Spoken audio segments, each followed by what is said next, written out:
मुझे ये शादी करनी है।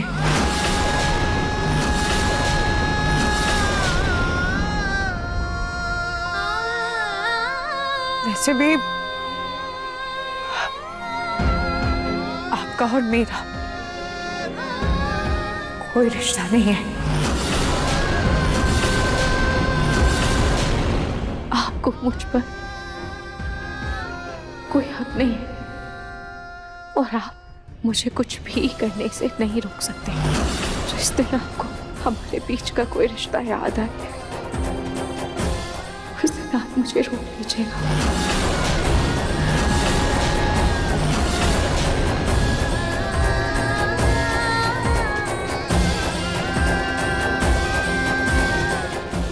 रोही ने क्या बोला? हमारे बीच कोई रिश्ता अगर याद आ जाए? रोही ने ऐसा क्यों कहा? क्या सच में हमारे बीच कोई रिश्ता है? मतलब आज तक जो मुझे एहसास हो रहा था, जो फील हो रहा था, क्या वो सच, क्या सच में कोई रिश्ता है? और अगर है तो मुझे याद क्यों नहीं आ रहा? मुझे रोही से बात करनी होगी। उसने ऐसा क्यों कहा? ऐसा क्यों कहा उसने?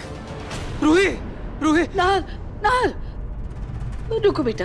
दादी, नाल, नाल, बेटा, बेटा शांत हो जाओ। सुनो, तुम्हारा दिल बहुत साफ है बेटा, इसीलिए तुम्हें सबकी फिक्र रहती है। लेकिन बेटा वो एक नौकरानी है और किसी दूसरे की होने वाली पत्नी है वो। तो उसकी चिंता में तुम खुद को क्यों उलझा रहे हो? हाँ, उसका घर बस जाने दो बेटा। अरे सोचो ना, कब तक वो अपने घर में चूल्हा चौका बर्तन करती रहेगी? हाँ, कब तक खुद को आंसू में डुबाती रहेगी उस इंसान के लिए जो उसे कब का भूल चुका है।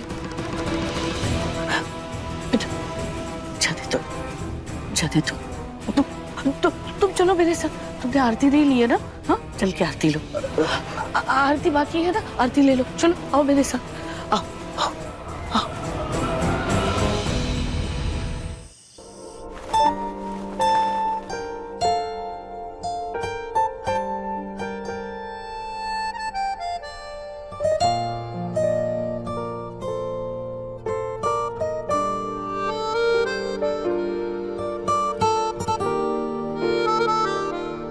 अरे बच्चों, बिछ गई चादर, लग गया बिस्तर है।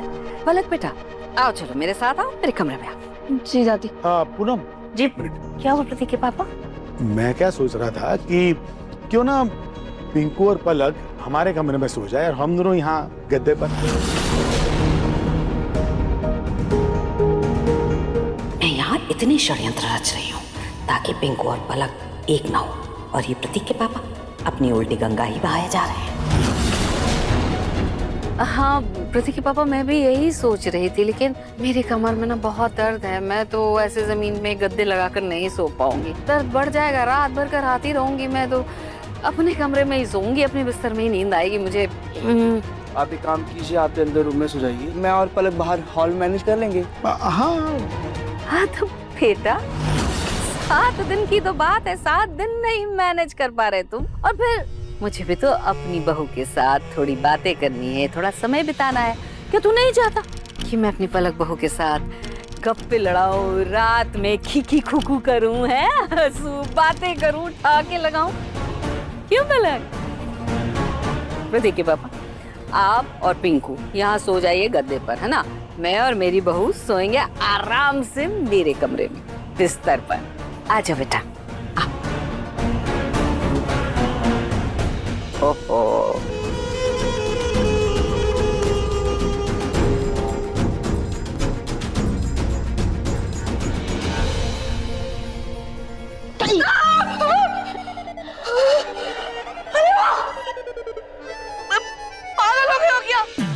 जन्माष्टमी के दिन में इसे राक्षसों की तरह कौन प्रकट हो जाता है?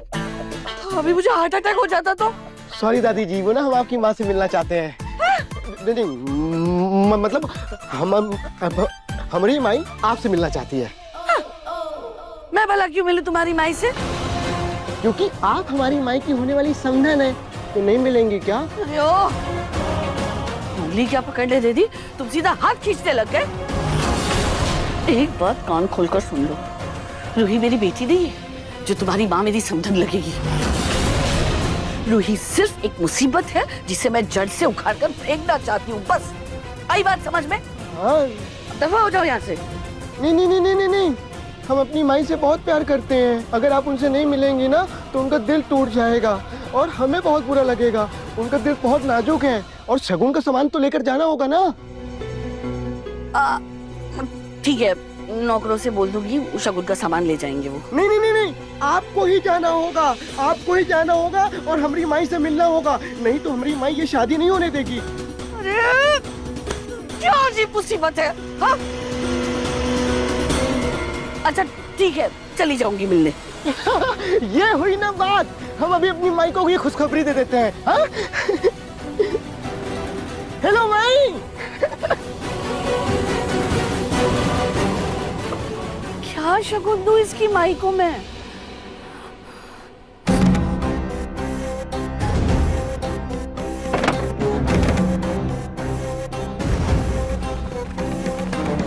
ये साड़ी सुंदर है, ये दे देती हूँ, इसकी माई खुश हो जाएगी।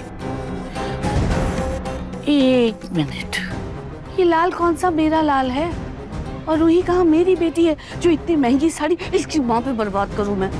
नहीं, ये नहीं दूंगी।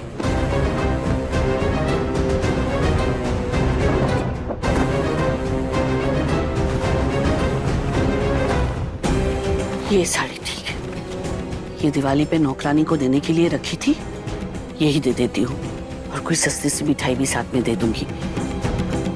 ये रूही का पीछा जितना सस्ते में छूटे उतना अच्छा।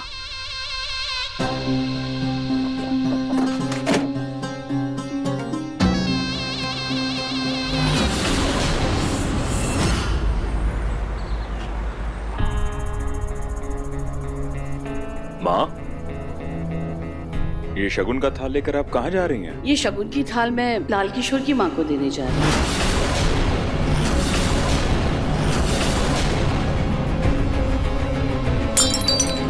रूही, ये क्या कर रही हो तुम?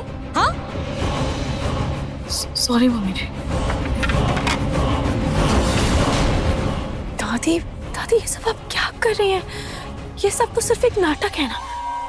तो फिर ये शगुन की थाल, बड़ों का आशीर्वाद, ये सब क्या है? मैंने मना किया था पर लाल किशोर पीछे ही पड़ गया। उसने कहा ये नाटक वो तभी आगे बढ़ाएगा जब मैं उसकी माँ को शादी का शगुन दूंगी। दादी मैं आपसे बार बार कह रही हूँ, वो लाल किशोर सही इंसान नहीं है। दादी, दादी प्लीज प्लीज अब बस कीजिए, हम ये नाटक यहीं खत्म करते हैं। हाँ हाँ, ये नाटक यही खत्म करते हैं। तुम तो यही चाहती हो ना कि मेरा पोता दीवानों की तरह जिंदगी भर तुम्हारे आगे पीछे घूमता रहे, वो अपनी जिंदगी में कभी आगे ना बढ़े। यही चाहती हो ना तुम? दादी जी, हम तैयार हो गए, चले? वैसे हमारा मन था कि आपको भी हम घर लेके चलते, माई से मिलवाते, लेकिन हमारे घर में शादी से पहले दुल्हन आती नहीं है। आपको शादी के बाद लेके जाएंगे, ओके? लाल किशोर चले? नहीं, पहले आप। मिस मी,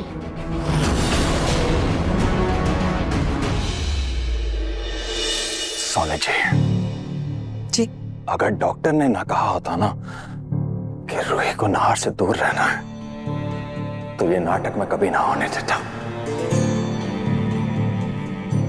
रोई बेटा,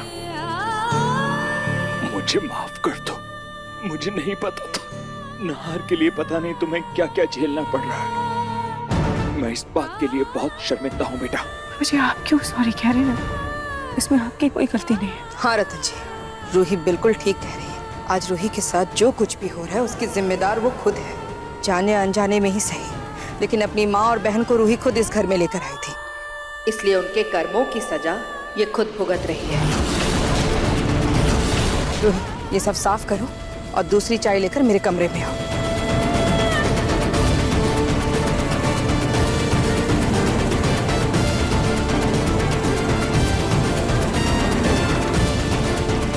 खाटूश, पता नहीं क्यों मेरा दिल बहुत घबरा रहा है। और ये लाल किशोर, दिमागी रूप से बीमार है। पता नहीं वो अब वो आगे क्या करेगा।